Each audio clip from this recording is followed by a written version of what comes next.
Dunstanburgh Castle is a 14th-century fortification on the coast of Northumberland in northern England, located between the villages of Craster and Embleton. The castle was built by Earl Thomas of Lancaster between 1313 and 1322, taking advantage of the site's natural defences and the existing earthworks of a former Iron Age fort. Thomas was a leader of a baronial faction opposed to King Edward II, and probably intended Dunstanburgh to act as a secure refuge, should the political situation in southern England deteriorate. The castle also served as a statement of the Earl's wealth and influence, and would have invited comparisons with the neighbouring royal castle of Bamburgh. Thomas probably only visited his new castle once, before being captured at Battle of Bamburgh as he attempted to flee royal forces for the safety of Dunstanburgh. Thomas was executed, and the castle became the property of the Crown, before passing into the Duchy of Lancaster. Dunstanburgh's defences were expanded in the 1380s by John of Gaunt, the Duke of Lancaster, in the light of the threat from Scotland and the peasant uprisings of 1381.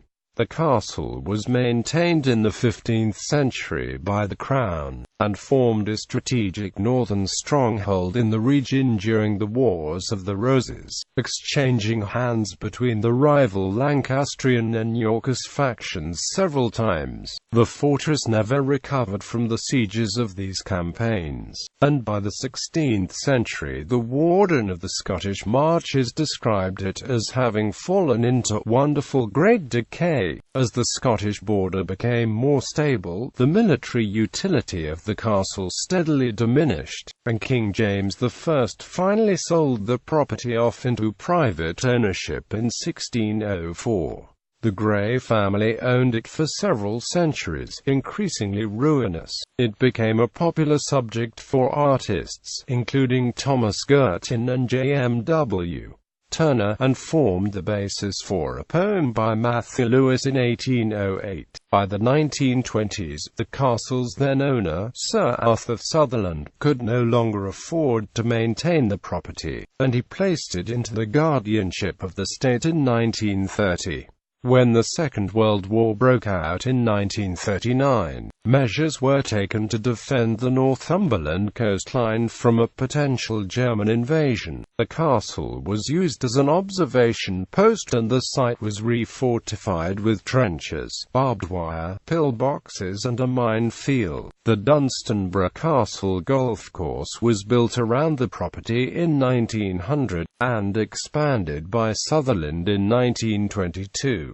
In the 21st century, the castle is owned by the National Trust and run by English Heritage. The ruins are protected under UK law as a Grade I listed building, and are part of a site of special scientific interest, forming an important natural environment for birds and amphibians. Dunstanburgh Castle was built in the centre of a designed medieval landscape, surrounded by 3 artificial lakes called meres covering a total of 4.25 hectares. The curtain walls enclose 9.96 acres, making it the largest castle in Northumberland. The most prominent part of the castle is the Great Gatehouse, a massive 3-story fortification, considered by historians Alistair Oswald and Jeremy Ashby to be one of the most imposing structures in any English castle. Multiple rectangular towers protect the walls, including the Lilburn Tower, which looks out towards Bamburgh Castle, and the Agincola Tower, positioned above Queen Margaret's Cove. 3 internal complexes of buildings, now ruined, supported the Earl's household, the castle constable's household and the running of the surrounding estates.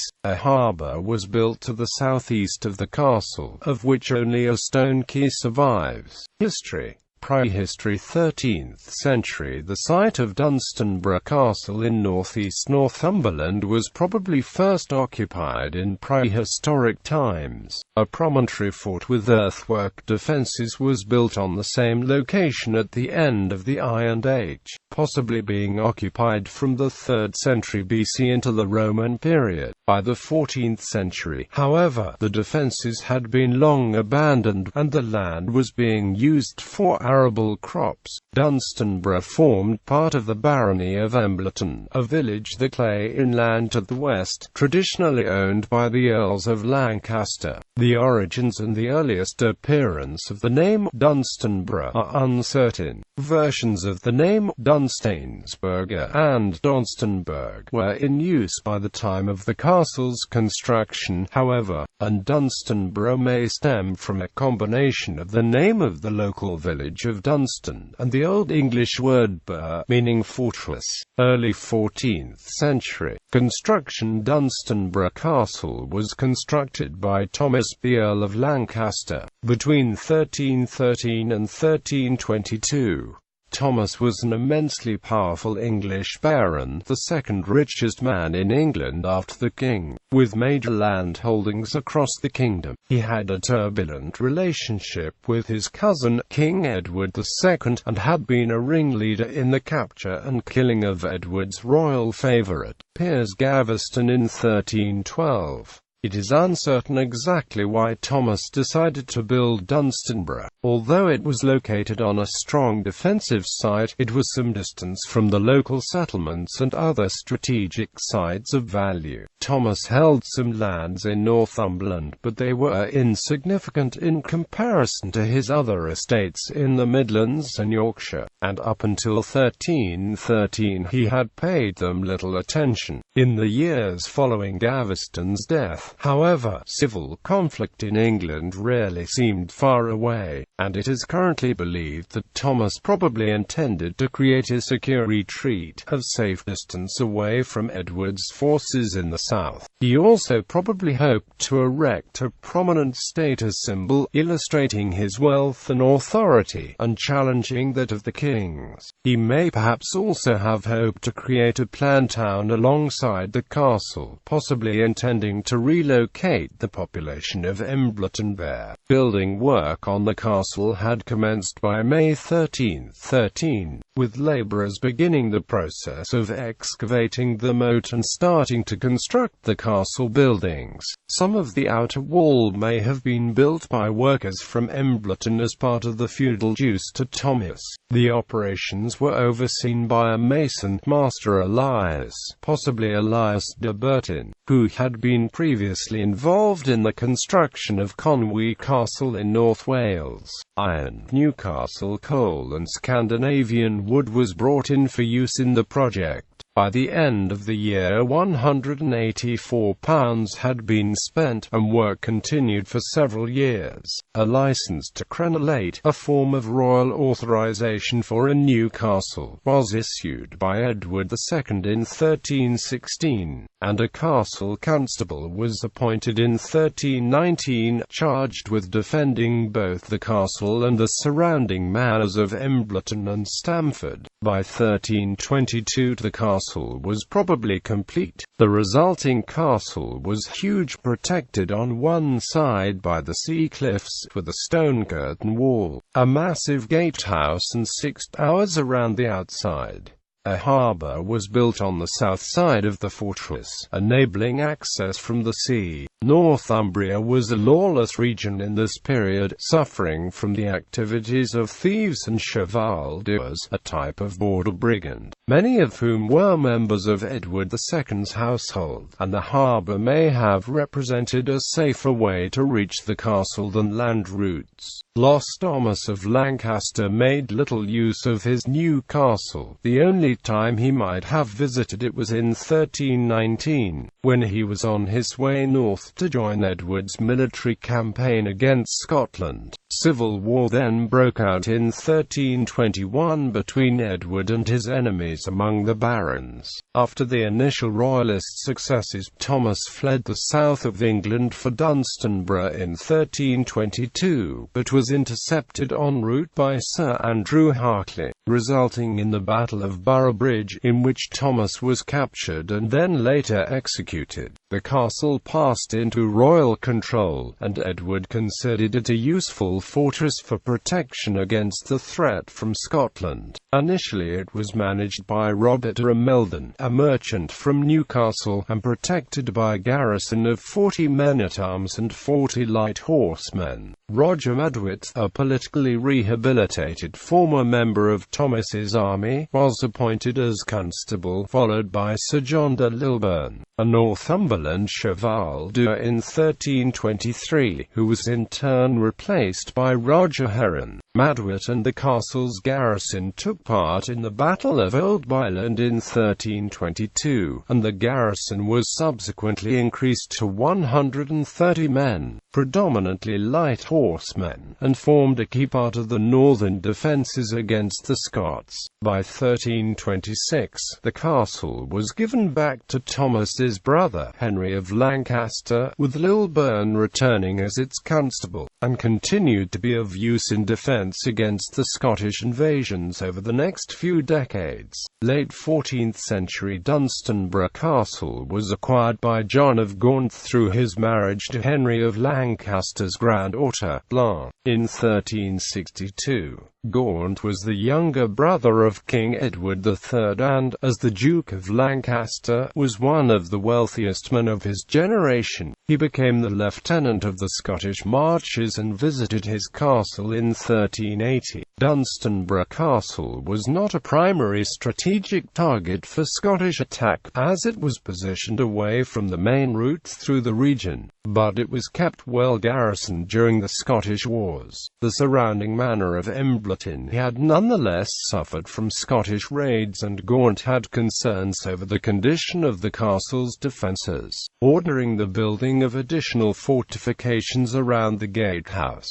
Part of the surrounding lands around the castle may have been brought into agricultural production at this time, either to feed a growing garrison, or to protect the crops against Scottish attacks. In 1381 the Peasants' Revolt broke out in England, during which Gaunt was targeted by the rebels as an especially hated member of the administration. He found himself stranded in the north of England in the early part of the revolt, but considered Dunstanburgh insufficiently secure to function as a safe haven, and was forced to turn to Alnwick Castle instead, which refused to let him in, fearing that his presence would invite a rebel attack. The experience encouraged Gaunt to further expand Dunstanburgh's defences over the next 2 years. A wide range of work was carried out under the direction of the constable, Thomas of Ilderton, and the mason Henry of Home, including blocking up the entrance in the gatehouse to turn it into a keep. In 1384 a Scottish army attacked the castle, but they lacked siege equipment and were unable to take the defences. Gaunt lost interest in the property after he gave up his role as the lieutenant of the Marches. Dunstanburgh Castle remained part of the Duchy of Lancaster, but the duchy was annexed to the crown when Gaunt's son, Henry IV, took the throne of England in 1399. 15th–16th centuries the Scottish threat persisted, and in 1402 Dunstanburgh Castle's constable, probably accompanied by its garrison, took part in the Battle of Humbleton Hill. Henry VI inherited the throne in 1422, and during the next few decades, numerous repairs were undertaken to the property's buildings and outer defences, which had fallen into disrepair. The Wars of the Roses, a dynastic conflict between the rival houses of Lancaster and York, broke out in the middle of the 15th century. The castle was initially held by the Lancastrians, and the castle's constable, Sir Ralph Babthorpe, died at the Battle of St Albans in 1455, fighting for the Lancastrian Henry VI.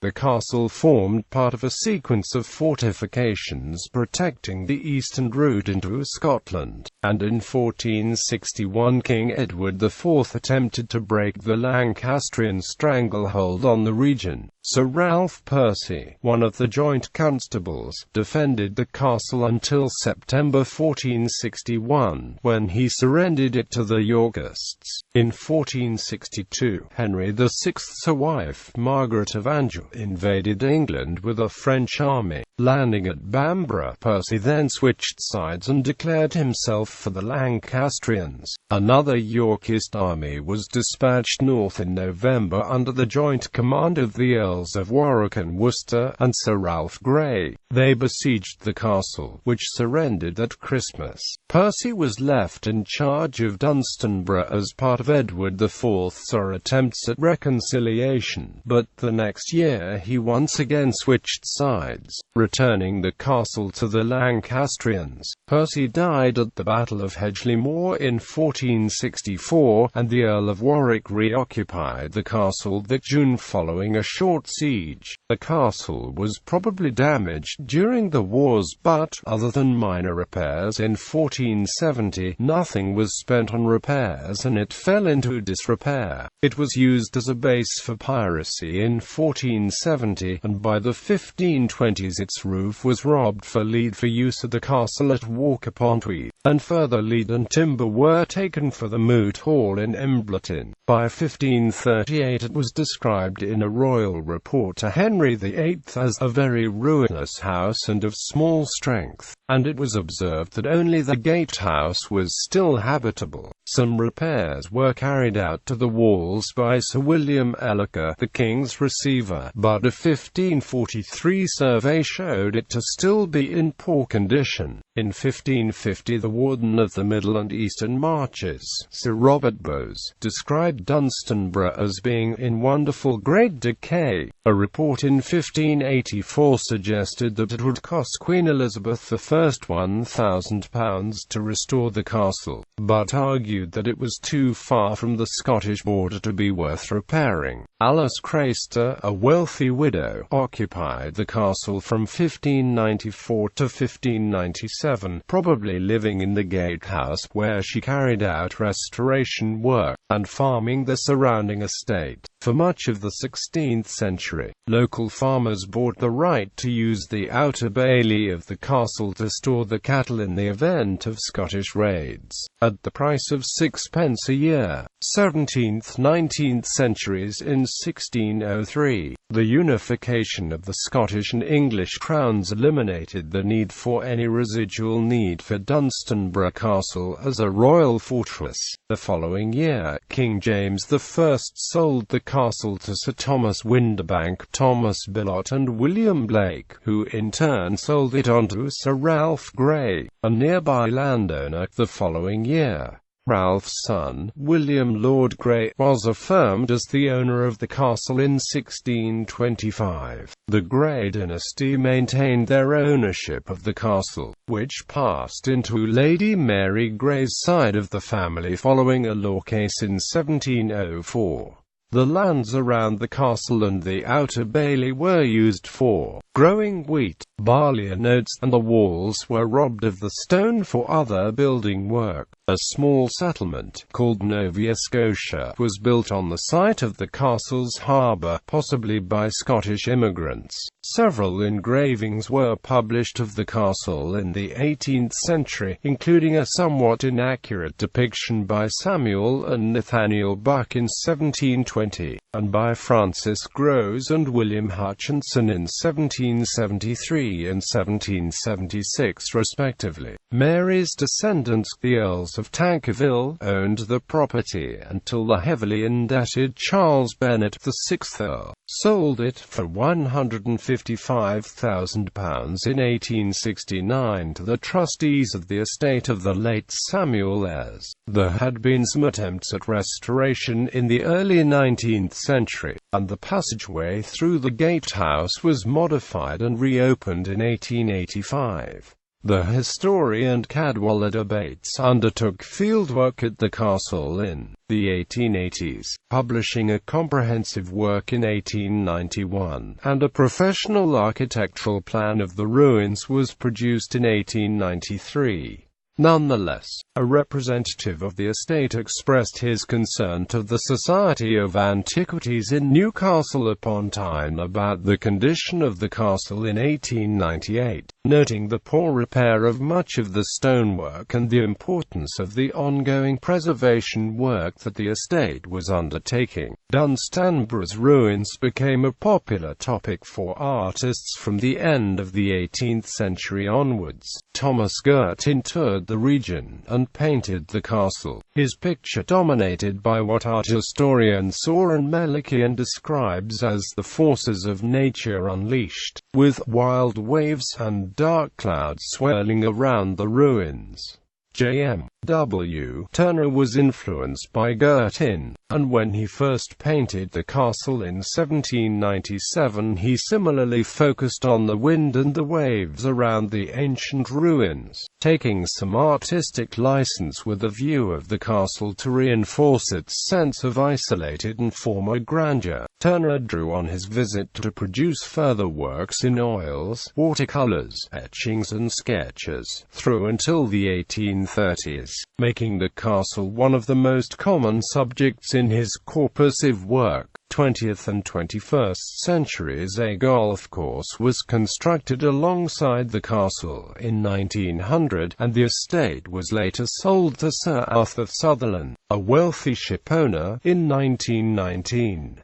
Sutherland opened an additional course at the castle in 1922, designed by the Scottish golfer James Braid. The costs of maintaining the property became too much for him, and after undertaking 8 years of clearance work in the 1920s, he placed the castle into the guardianship of the state in 1930, with the Commissioners of Works taking control of the property. Archaeological investigations were carried out as part of the clearance work by H. Honeyman in 1929, exposing more of the main gatehouse, and further work was carried out under Robert Bosanquet in the 1930s. Aerial photography was carried out by Walter de Atchison for the Ordnance Survey. Shortly after the outbreak of the Second World War, concerns grew in the British government about the threat of German invasion along the east coast of England. The bays just to the north of Dunstanburgh Castle were vulnerable targets for an enemy amphibious landing, and efforts were made to fortify the castle and the surrounding area in 1940, as part of a wider line of defences erected by Sir Edmund Ironside. The castle itself was occupied by a unit of the Royal Armoured Corps, who served as observers. The soldiers appear to have relied on the stone walls for protection rather than trenches,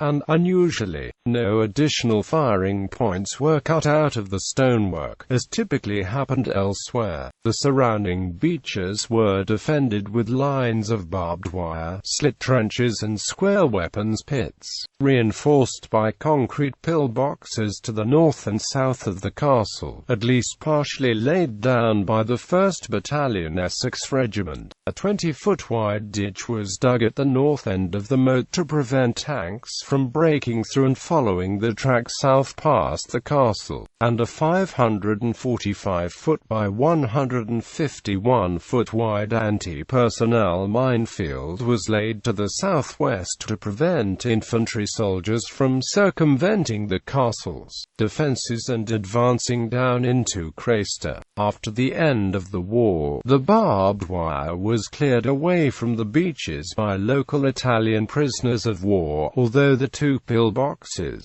the remnants of the anti-tank ditch and some of the trenches and weapons pits still remain. In 1961, Arthur's son, Sir Ivan Sutherland, passed the estate to the National Trust. Archaeological surveys were carried out in 1985, 1986 and 1989 by Durham University. and between 2003 and 2006 researchers from English Heritage carried a major archaeological investigation of 35 hectares of land around the castle. In the 21st century, the castle remains owned by the National Trust and is managed by English Heritage. The site is a scheduled ancient monument and the ruins are protected under UK law as a Grade I listed building. It lies within the Northumberland coast area of outstanding natural beauty, and is part of a site of special scientific interest, with parts of the site comprising a special protection area for the conservation of wild birds. The National Trust has encouraged the land around the outside of the castle to remain waterlogged to enable the conservation of amphibians and bird species,